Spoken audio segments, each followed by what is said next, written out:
깊도다. 하나님의 지혜와 지식의 풍성함이요 그의 판단은 헤아리지 못할 것이며 그의 길은 찾지 못할 것이로다. 누가 주의 마음을 알았느냐? 누가 그의 모사가 되었느냐? 누가 주께 먼저 드려서 갚으심을 받겠느냐? 이는 만물이 주에게서 나오고 주로 말미암고 주에게로 돌아갑니다. 그에게 영광이 세세에 있을지어다. 아멘. 제가 어릴 적에는 혈액형을 가지고 사람의 성격이나 행동을 판단하는 것이 유행이었습니다. 그 유행에 힘입어 B형 남자친구라는 영화까지 개봉했으니까요. 그런데 최근 몇 년간은 이것이 MBTI로 바뀐 것 같습니다.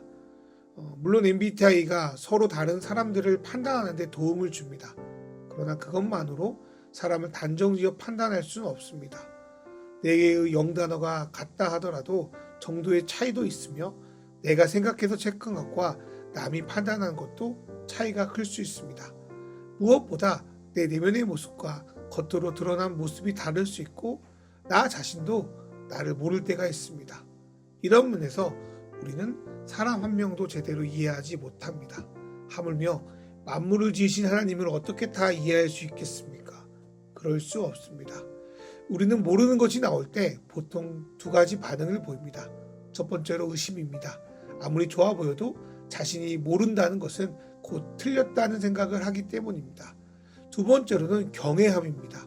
자기의 인지의 한계를 인정하고 그 대상을 신비함과 경외로 바라보는 것입니다. 우리가 마치 거대한 자연이나 우주의 장엄함을 목격했을 때와 같이 말입니다. 오늘 본문 말씀을 써내려간 바울 사도의 마음은 바로 2번째 마음과 같습니다. 바울은 9장부터 11장까지 누구보다 하나님 나라의 백성 멤버가 되어야 할 유대인이 왜 그렇지 못했는지에 대해서 논거를 숨셀 틈 없이 써왔습니다. 바울은 성령이 주시는 마음으로 지금은 유대인이 그리스도를 믿지 않는 것 같지만 이방인의 충만한 수가 찰 때 그들이 다시 돌아올 것을 선언하며 유대인과 이방인 모두가 하나님 나라 백성이 될 날을 소망했습니다. 그 모든 것을 논리적으로 써내려간 다음에 바울에게 남겨진 마음은 아직 해결되지 못한 것에 대한 의심이 아니라 하나님을 향한 경외였습니다. 솔직히 바울이 아무리 확고한 논거를 써내려간들 모든 것을 이해하고 설명할 수 없습니다. 하나님이 굳이 그렇게 일하시는 것에 대해서도 다 알 수 없습니다. 그러나 바울은 이거를 의심의 눈으로 바라보는 것이 아니라 우리가 알 수 없는 하나님, 그럼에도 시간과 역사 가운데 예수님을 보내시고 구원하신 하나님, 그리고 모든 이스라엘, 온 이스라엘을 구원하실 그리고 부르실 하나님을 소망으로 바라보고 있습니다. 첫 번째, 33절에서 바울은 하나님의 풍성하심과 지혜의 지식이 참으로 깊다고 찬양합니다. 우리가 아무리 무엇을 많이 가진들 그분의 풍성함에는 비할 수 없습니다. 지혜와 지식이 아무리 많은들 이 세상을 누가 창조하셨고 어떻게 다스리고 있는지를 우리의 능력으로는 알 수 없습니다. 하나님은 우리 인간과 관계를 맺기 위해서 스스로 낮아졌지만 우리 인간과 동격은 아니십니다. 그분은 유일하신 참 하나님이시기에 우리는 그분의 판단을 다 이해할 수 없고 그분이 어떤 방식으로 이 세상과 우리를 이끌어 가는지도 감히 짐작조차 할 수 없습니다. 다만 우리는 선한 목자이신 그분의 음성을 듣고 순종하며 따라갈 뿐입니다. 또한 우리는 성경을 통해 주님의 마음과 생각이 어떤 것인지 어느 정도는 파악할 수 있습니다. 하지만 본질적으로 우리 하나님 마음을 정확히 다 안다 말할 수 없습니다. 다만 하나님은 우리를 그의 아들 예수 그리스도를 희생하면서 구원하실 만큼 특별히 사랑한다는 것과 지금도 우리와 함께 하셔서 세상 끝날까지 인도하신다는 것은 알고 있습니다. 그러니 자기 멋대로 주님의 마음이 이렇다 저렇다 주장할 수 없고 그래서도 안 됩니다. 또한 우리는 모든 것을 알고 판단하시는 하나님께 이래라 저래라 조언할 위치가 못 됩니다. 만약 자신이 하나님께 그렇게 조언할 위치라고 떠든다면 그리고 하나님의 뜻과 마음을 자기 뜻대로 바꿀 수 있다고 말하는 사람이라면 그 사람은 이단이 분명합니다. 우리 중 누구도 우리가 뭔가 성과를 내었기에 하나님께 그에 걸맞는 대가를 요구할 수 없습니다. 또한 우리는 주님의 은혜를 다 갚을 수도 없습니다.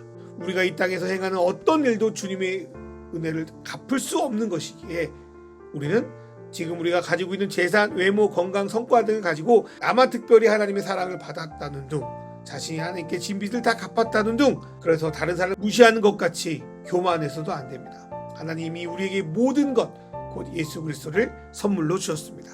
또한 지금 우리에게 주어진 것들도 우리를 그냥 사랑해서 혹은 주님의 뜻을 이루기 위해서 주신 것이지, 우리가 남들과 다른 좀 이쁨 받을 짓을 해서 받은 것이 결코 아니라는 것입니다. 그렇기에 우리는 하나님을 향하여 뭔가를 요구할 수도 있고, 또 요구한 대로 받지 못해서 속상할 수는 있겠지만, 본질적으로 뭔가를 뻔뻔하고 당당하게 요구할 자격은 결코 되지 못합니다. 또한 우리 생각보다 크신 하나님이 누구보다도 온전하게 이 세계를, 온 이스라엘을 구원하실 것을 믿음으로 바라보며 그분이 행하신 일과 뜻을 경외와 감탄으로 바라보는 그런 저와 여러분 되기를 소망합니다. 36절의 말씀처럼 모든 만물은 하나님께로부터 창조되었고 그분 때문에 지금도 존재하고 있으며 모든 것이 그분을 위하여 있습니다. 물론 하나님이 누구신지 모르면 우리는 제대로 그분을 믿을 수 없습니다. 그러나 아무리 우리의 지식과 지혜가 발달해도 모든 것을 다 알 수 없을 만큼 하나님은 크고 위대하십니다. 우리는 이 간격에서 오는 그 알 수 없음을 은혜로 인정하고 그분을 경외함으로 찬양하는, 그리고 그분의 오심을 기대함으로 기다리는 그런 저와 여러분 되기를 소원합니다. 시간 주신 말 생각하며 기도로 나아갑니다.